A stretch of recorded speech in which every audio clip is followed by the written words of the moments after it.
Adding a bank account to Webull is essential for funding your account and managing withdrawals. Here's how you can do it. Open the Webull app, download and log in. Download the Webull app from the App Store or Google Play Store or visit the Webull website. Log into your account.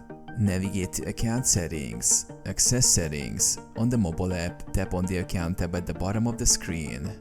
On the website, go to the Account menu and select Transfer or Funding.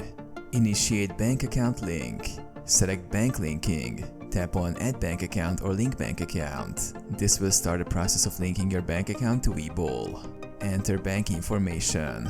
Provide details. Input your bank account details, including the bank name, account number, and routing number. Ensure the information is accurate to avoid errors. Verify bank account. Verification process. Webull may use a verification method such as micro deposits, where small amounts are deposited into your bank account. You will need to confirm these amounts in the app to verify the account. Confirm and complete. Review information. Check all details and tap Submit or Confirm to complete the process. Monitor status. Check verification. Go to the Account or Transfer section to check the status of your bank account linking.